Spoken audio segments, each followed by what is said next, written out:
ഇത് UN general assembly ഇമ്രാൻഖാനും എർദോഗാനും ഒക്കെ ഭയങ്കരമായിട്ട് ഞങ്ങൾ നേടിയെടുത്തു എന്ന് പറഞ്ഞ് ഒരു സംഗതിയാണ്. അതായത് ഈ ഇസ്ലാമോഫോബിയ വിരുദ്ധ ദിനമായിട്ട് മാർച്ച് 15 തോന്നുന്നു UN അങ്ങ് പ്രഖ്യാപിച്ചു.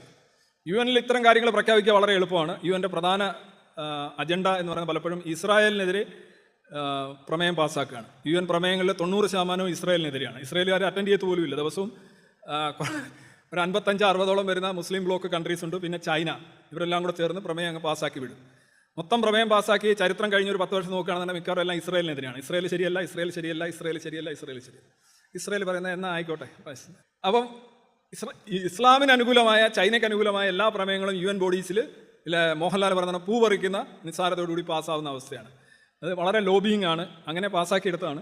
അപ്പോഴാണ് ഇമ്രാൻഖാൻ പറഞ്ഞത്, ഞാൻ ഇപ്പോൾ അധികാരത്തിൽ നിന്നൊക്കെ പുറത്തു പോയെങ്കിലും ഞാൻ പണി പറ്റിച്ചിട്ടാണ് ഇറങ്ങിയിരിക്കുന്നത്. ഇൻ്റർനാഷണൽ ഇസ്ലാമോഫോബിയ വിരുദ്ധ ദിനം UN പ്രഖ്യാപിച്ചിട്ടുണ്ട്. അപ്പോൾ എല്ലായിടത്തും ഇത് നടക്കുന്നുണ്ട്. അത് ആ പ്രമേയം അവതരിപ്പിച്ചാരാന്നറിയാമോ? പാകിസ്ഥാൻസ് UN ഓൺവോയ് മുനീർ അക്രം, അദ്ദേഹമാണ് അവതരിപ്പിച്ചത്. അദ്ദേഹം പറഞ്ഞു, Islamophobia has become a reality that is proliferating in several parts of the world. ഇതൊരു യാഥാർത്ഥ്യമാണ്. ഇത് ഫോബിയ ആണെന്ന് പറയുന്നു, യാഥാർത്ഥ്യമാണെന്ന് പറയുന്നു. ഇതിനകത്തൊരു ചെറിയ മിസ്റ്റേക്ക് ഉണ്ട്, എന്നാലും വിടുക, ആവേശത്തിന് പറഞ്ഞു പോയതല്ലേ.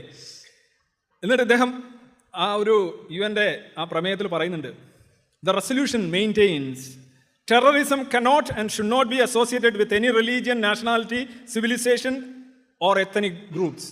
ഭീകരവാദം അല്ലെങ്കിൽ ഭീകരത എന്ന് പറയുന്ന ഒരു മതമായിട്ടോ ഒരു രാഷ്ട്രമായിട്ടോ ഒരു വിഭാഗമായിട്ടോ ഒരു ഒന്നുമായിട്ടും ബന്ധപ്പെടുത്താൻ പാടില്ല.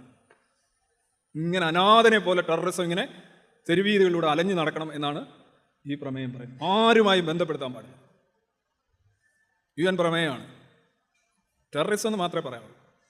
അതുകൊണ്ടാണ് ഇവിടെ ചിലർ ഇങ്ങനെ തീവ്രവാദികൾ എന്നതിനിപ്പുറത്ത് എന്തൊക്കെയാണ് എല്ലാം പെട്ടെന്ന് വെട്ടി എന്നൊക്കെ പറയുന്നത്. UN പ്രമേയമൊക്കെ ആയിരിക്കണം. UN പ്രമേയത്തിനെതിരെ എന്നൊക്കെ വരും. എല്ലാം എന്തിനാന്ന് വെച്ചാൽ ഒരു ഫോബിയക്കെതിരെയുള്ള ക്യൂവേഴ്സാണ് ഇതൊക്കെ. Okay, right. അപ്പോൾ എന്തായാലും ആളുകൾ ഭയക്കുന്നുണ്ട്. ഈ പ്രമേയമൊക്കെ കാണുമ്പോൾ ഭയക്കുന്നുണ്ട്. പെട്ടെന്ന് കറക്റ്റ് ചെയ്യാനായിട്ട് ചാടി എഴുന്നേൽക്കുന്നുണ്ട്. ഈ പ്രമേയം എന്നാണ് അവതരിപ്പിച്ചതെന്ന് നിങ്ങൾക്ക് അറിയാമോ? ഈ പ്രമേയം അവതരിപ്പിച്ചത് It marks the day when a gunman entered 2 mosques in Christchurch, New Zealand, killing 51 victims and injuring 40 others. 51 പേരെ കൊല്ലുകയും 40 പേർക്ക് പരിക്കേൽപ്പിക്കുകയും ചെയ്ത ഒരു സംഭവം ക്രൈസ്റ്റ് ചർച്ചിലുണ്ടായി ന്യൂസിലാൻഡിൽ. അത് ലോകം മുഴുവൻ അതിനെ അപലപിക്കുകയും കുറ്റപ്പെടുത്തുകയും അതിനെതിരെയുള്ള പ്രതിരോധ നടപടികൾ സ്വീകരിക്കുകയും ചെയ്ത ഒരു സംഭവമാണ്. അതിലെ കൊലയാളിക്ക് അയാൾ ഇസ്ലാമോഫോബ് ആയിരുന്നു. അതിൻ്റെ ഓർമ്മയ്ക്കായിട്ടാണ് ആ ദിവസം വെച്ച് ഇത് ഉണ്ടാക്കി. 51 പേര് കൊല്ലപ്പെട്ടു, 40 പേർക്ക് പരിക്കേറ്റു.